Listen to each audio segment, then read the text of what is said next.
What's up, Ragin Nation? How's it going? This is Alex, you watching the Ragin Nation show, Transformers 4 edition. This is just a web series where we're talking about all things that matter to me for the production of the 4th installment of the live-action Transformers film franchise directed by Michael Bay. This is update number 80, and before I begin, I just want to let you guys know that typically I do the shoutouts at the beginning of the video, and then I talk about the news, and then I do collection photos. Well, this time it's going to be a little bit different. I got a lot of shoutouts to do, so I'm going to leave them at the very end. That way you can watch the news about Transformers 4 first, and then we're going to take care of the shoutouts. Okay, so let's get on with the news.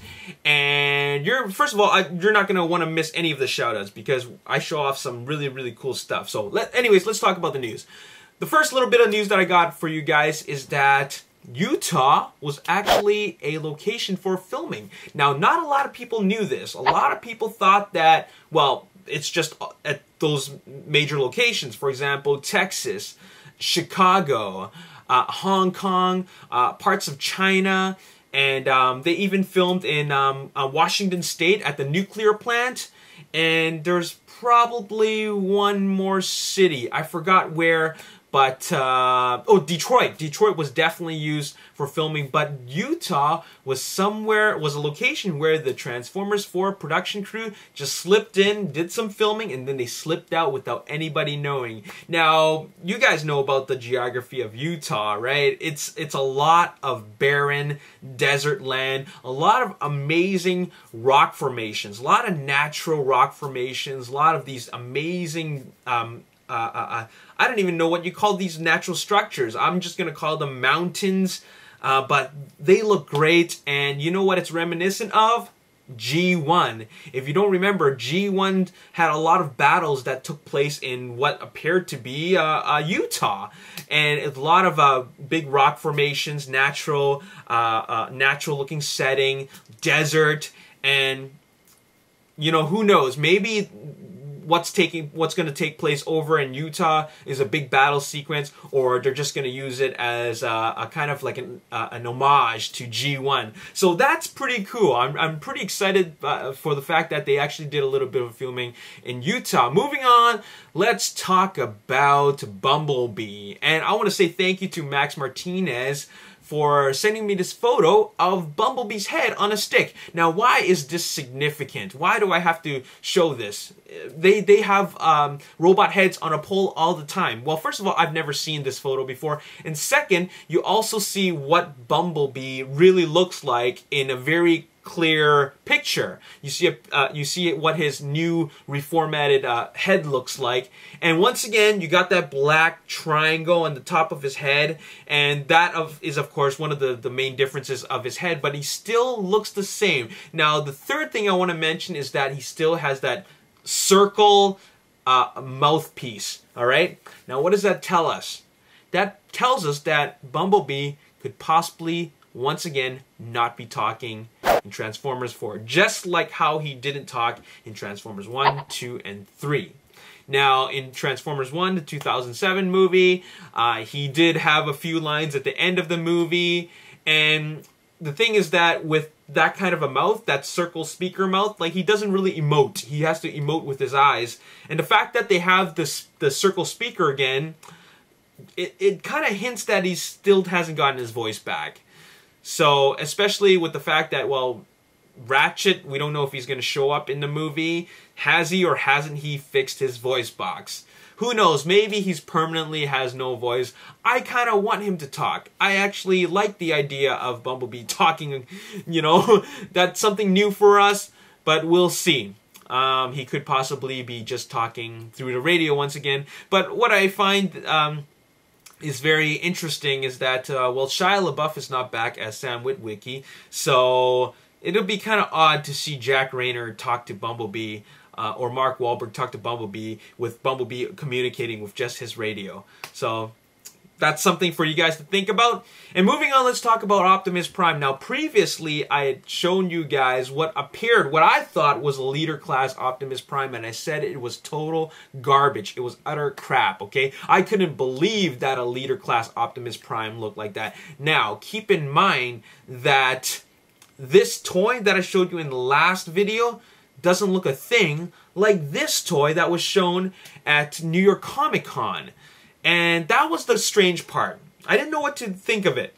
I felt that, well, this giant one is definitely bigger than the one shown at New York Comic Con, so it's got to be a leader class, but it looks awfully dumbed down for a leader class, but I don't know what else to call it, considering the fact that there's no other line that's big. There's no other subline in the Transformers movie series that is that big. So I was just going to go with the leader class. It was my complete mistake. It is not a leader class. It is some kind of different series called what do they call them? Let me just take a look at this. They call themselves Smash and Change. Transformers Smash and Change. And here's the box for it. And get this. The photos that we were shown weren't even the final colors. That the one with the chrome and the metallic red and the blue, that was probably the Takara version, considering that it had darker gray, it had chrome, and it had metallic paint job. The Hasbro one, on the other hand, oh man, it's just blue all over. It's got blue everywhere. There's no chrome. There's no dark gray. It's more of a light gray, and there's just a little bit of red. Only a little bit of red. The rest of him, except for the backpack portion of his vehicle mode, you know, it's all blue. He looks very blue. He looks too blue, almost to the point where you think it's Ultra Magnus. Anyways, this toy is called the Smash and Change, and it's for kids. Okay, Hasbro is going a whole new direction with the toy line, and that is they want to make the toys a little bit more simplified. The toys themselves are very complicated to play with. Like if a kid was playing with it, they'd always get their dad to transform it.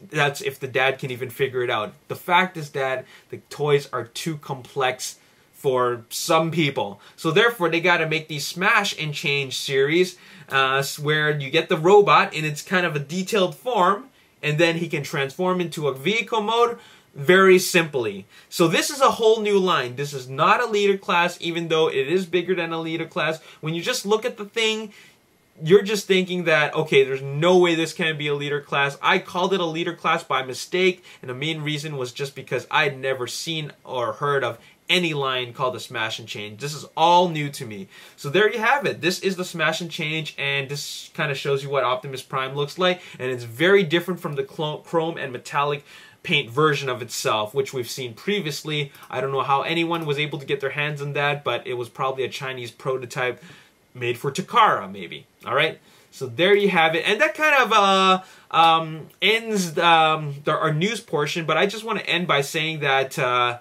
with the new direction that the Transformers toys are going in, Hasbro CEO Brian Goldner, he wants to do something to improve sales, and that is by making these toys more accessible. But does that mean it's going to dumb down the rest of the toys for us? Meaning, you know, the collectors who know how to actually transform these things. Not that I'm like some like expert transformer, but like I still like the fact that there's a lot of parts which you got to move around. I don't like them too simple, but I just like the right amount of complexity. So there you have it. Now let's move on with those shoutouts that I was telling you guys about. First of all, I want to give a big shout out to Neo in Singapore for sharing with me these really cool photos of the display at the Toys R Us in Singapore. They got a Beast Hunter display, and it has Optimus Prime with his windshields as TV showing off the cartoons. So very, very cool. Thanks for showing me that. Next, I got to give a shout out to Todd Jumper for starting his YouTube channel with toy reviews. Alright, check out the channel. I'll leave the link in the description box below. You're going to want to check that out. Todd Jumper is part of the Ragin Nation, and it's great to show some support. Alright, so good luck with that, Todd. I think you're doing a great job, and keep it up. Alright, next, we got to give a big shout out to Stathis Vulgarudis for sharing with me the link to this awesome Transformers theme remix produced by DJ Wally West. This is an amazing remix of the G1 Transformers theme. It's totally hip-hop style, and what's really cool is that all the lyrics in the mix is all made up of sound clips from the original G1 series, and it's put together so well that it falls with the same beat as the music. So very, very cool stuff. And DJ Wally West, you're really, really talented. And once again, thank you, Stathis Vulgarudis, for sharing that with me. All right. And I also want to say, finally, a big shout out to a very, very talented collector and customizer of Transformers, and that would be Anthony Lethal Designs. Lethally. I apologize if I butchered your name, but I just want to give a big shout out to you because you are an amazing individual. Because I've been checking out the progress of your work, and it looks fantastic from what I've seen. Okay, you were mentioning that you know, the Transformers Optimus Prime from Age of Extinction, the toy doesn't look very good. Well, you're gonna make your own, and I was thinking about, like, you're gonna make your own? Like, how are you gonna do that? And you shared with me some photos, and they are so cool. First of all, let's take a look at the first progress photo, and it looks different. There's the top half of Optimus Prime. Next, we have the bottom half, and it looks like Sentinel Prime's legs, which totally look accurate to the CG renderings that we've seen so far. And finally, the last photo is this one, where you're starting to put together the chest pieces, and from what I can tell, this is gonna look great. I can't wait to see the progress. And please, Anthony, if you have any more progress photos, please do share them with us at the Ragin Nation. And I would love to definitely spread more awareness to your work, because you are very talented, and I think that this deserves a lot of views. All right, and that's all I gotta say in this video. In the next episode, I'm gonna share with you some more collection photos. All right, so I just want to apologize to everybody that was expecting collection photos, but these shoutouts definitely had to be given, because they're okay. Anyways, that's all I gotta say in this video. What do you guys think of the new direction that Hasbro is going in, where they want to simplify the Transformers toys? Let me know in the comment section below. And also, by the way, do you think Bumblebee is gonna talk in Transformers Age of Extinction? What do you guys think? I want him to talk, alright? I think a lot of people want him to talk. And the big question is he going to talk? Let me know down below. As always, if you enjoyed this video, hit the like button, subscribe to the YouTube channel, like me on Facebook, The Ragin Nation, also follow me on Twitter at Ragin Nation, and also check out my photos on Instagram at The Ragin Nation. And also don't forget that we're counting down together at the Ragin Nation Facebook page for Super Bowl Sunday, which is happening in 13 days, and we got the countdown going on, so don't forget to like the Ragin Nation Facebook page so you can be a part of it, alright? And there you have it. As always, if you enjoyed this... Oh, I said that already. My name is Alex Yu. Thanks for watching. I'll see you next time. Peace. It's almost like a whole new line of the Transformers movie toys, but with premium redecos. So I'm very curious to see what that's going to look like.